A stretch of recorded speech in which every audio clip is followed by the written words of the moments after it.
Ethics, the evolution of morals. The supposed supernatural sanctions of right conduct do not, if rejected, leave a blank. There exist natural sanctions no less peremptory and covering a much wider field. The new morality must be built upon biology. Acceptance of the doctrine of organic evolution determines certain ethical conceptions. Huxley, in his Romanes lectures at Oxford in 1893, argued that biology could not be taken as an ethical guide, that nature red in tooth and claw, as Tennyson was phrasing it, exalted brutality and cunning rather than justice and love. But Spencer felt that a moral code which could not meet the tests of natural selection and the struggle for existence was from the beginning doomed to lip service and futility. Conduct, like anything else, should be called good or bad as it is well adapted or maladapted to the ends of life. The highest conduct is that which conduces to the greatest length, breadth, and completeness of life. Or, in terms of the evolution formula, conduct is moral according as it makes the individual or the group more integrated and coherent in the midst of a heterogeneity of ends. Morality, like art, is the achievement of unity in diversity. The highest type of man is he who effectively unites in himself the widest variety, complexity, and completeness of life. This is a rather vague definition, as it must be, for nothing varies so much from place to place and from time to time as the specific necessities of adaptation, and therefore the specific content of the idea of good. It is true that certain forms of behavior have been stamped as good, as adapted in the large to the fullest life, by the sense of pleasure which natural selection has attached to these preservative and expensive actions. The complexity of modern life has multiplied exceptions, but normally pleasure indicates biologically useful and pain indicates biologically dangerous activities. Nevertheless, within the broad bounds of this principle, we find the most diverse and apparently the most hostile conceptions of the good. There is hardly any item of our Western moral code which is not somewhere held to be immoral.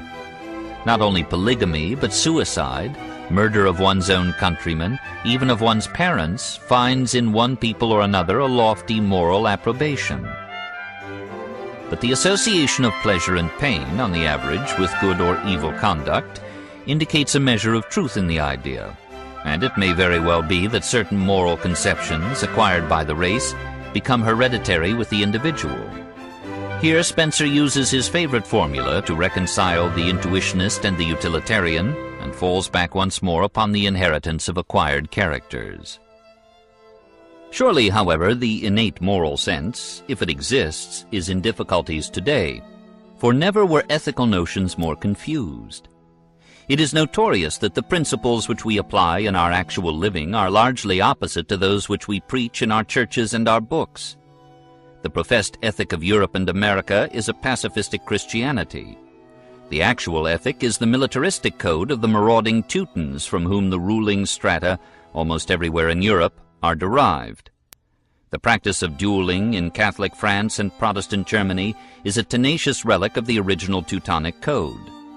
Our moralists are kept busy apologizing for these contradictions, just as the moralists of a later monogamic Greece and India were hard put to it to explain the conduct of gods who had been fashioned in a semi-promiscuous age. Whether a nation develops its citizens on the lines of Christian morality or the Teutonic code depends on whether industry or war is its dominant concern. A militant society exalts certain virtues and condones what other peoples might call crimes.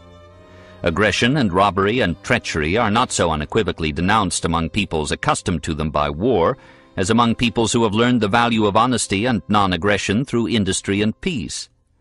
Generosity and humanity flourish better where war is infrequent and long periods of productive tranquility inculcate the advantages of mutual aid. The Kaiser thought of God as the leader of the German army and followed up his approbation of dueling by attending divine service. The North American Indians regarded the use of the bow and arrow, the war club and spear as the noblest employments of man. They looked upon agriculture and mechanical labor as degrading. Only during recent times, only now that national welfare is becoming more and more dependent on superior powers of production, and these on the higher mental faculties, are other occupations than militant ones rising into respectability. Now, war is merely wholesale cannibalism, and there is no reason why it should not be classed with cannibalism and unequivocally denounced. The sentiment and the idea of justice can grow only as fast as the external antagonisms of societies decrease and the internal harmonious cooperations of their members increase. How can this harmony be promoted? As we have seen, it comes more readily through freedom than through regulation. The formula of justice should be, every man is free to do that which he wills, provided he infringes not the equal freedom of any other man. This is a formula hostile to war, which exalts authority, regimentation, and obedience. It is a formula favorable to peaceful industry, for it provides a maximum of stimulus with an absolute equality of opportunity. It is conformable to Christian morals, for it holds every person sacred and frees him from aggression. And it has the sanction of that ultimate judge, natural selection, because it opens up the resources of the earth on equal terms to all, and permits each individual to prosper according to his ability and his work. This may seem at first to be a ruthless principle, and many will oppose to it, as capable of national extension, the family principle of giving to each not according to his ability and product, but according to his need. But a society governed on such principles would soon be eliminated. During immaturity, benefits received must be inversely proportionate to capacities possessed. Within the family group, most must be given where least is deserved, if desert is measured by worth. Contrariwise, after maturity is reached, benefit must vary directly as worth, worth being measured by fitness to the conditions of existence. The ill-fitted must suffer the evils of unfitness, and the well-fitted profit by their fitness. These are the two laws which a species must conform to if it is to be preserved. If among the young, benefit were proportioned to efficiency, the species would disappear forthwith. And if among adults benefit were proportioned to inefficiency, the species would disappear by decay in a few generations. The only justification for the analogy between parent and child and government and people is the childishness of the people who entertain the analogy. Liberty contends with evolution for priority in Spencer's affections, and liberty wins. He thinks that as war decreases, the control of the individual by the state loses most of its excuse. And in a condition of permanent peace, the state would be reduced within Jeffersonian bounds, acting only to prevent breaches of equal freedom. Such justice should be administered without cost, so that wrongdoers might know that the poverty of their victims would not shield them from punishment. And all the expenses of the state should be met by direct taxation, lest the invisibility of taxation should divert public attention from governmental extravagance. But beyond maintaining justice, the state cannot do anything else without transgressing justice, for it would then be protecting inferior individuals from that natural apportionment of reward and capacity, penalty and incapacity, on which the survival and improvement of the group depend. The principle of justice would require common ownership of land, if we could separate the land from its improvements. In his first book, Spencer had advocated nationalization of the soil to equalize economic opportunity, but he withdrew his contention later, much to the disgust of Henry George, who called him the perplexed philosopher, on the ground that land is carefully husbanded only by the family that owns it, and that can rely on transmitting to its own descendants the effects of the labor put into it. As for private property, it derives immediately from the law of justice, for each man should be equally free to retain the products of his thrift. The justice of bequests is not so obvious, but the right to bequeath is included in the right of ownership, since otherwise the ownership is not complete. Trade should be as free among nations as among individuals. The law of justice should be merely no tribal code, but an inviolable maxim of international relations. These are, in outline, the real rights of man, the right to life, liberty, and the pursuit of happiness on equal terms with all. Besides these economic rights, political rights are unimportant unrealities. Changes in the form of government amount to nothing where economic life is not free. and a laissez-faire monarchy is much better than a socialistic democracy. Voting being simply a method of creating an appliance for the preservation of rights, the question is whether universality of votes conduces to creation of the best appliance for the preservation of rights. We have seen that it does not effectually secure this end. Experience makes obvious that which should have been obvious without experience, that with a universal distribution of votes, the larger class will inevitably profit at the expense of the smaller class.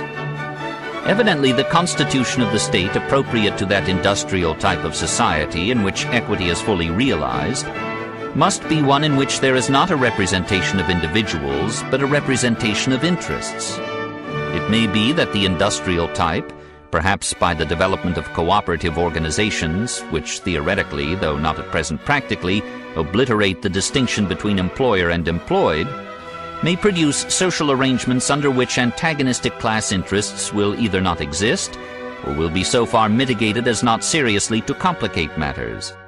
But with such humanity as now exists, and must for a long time exist, the possession of what are called equal rights will not ensure the maintenance of equal rights properly so called.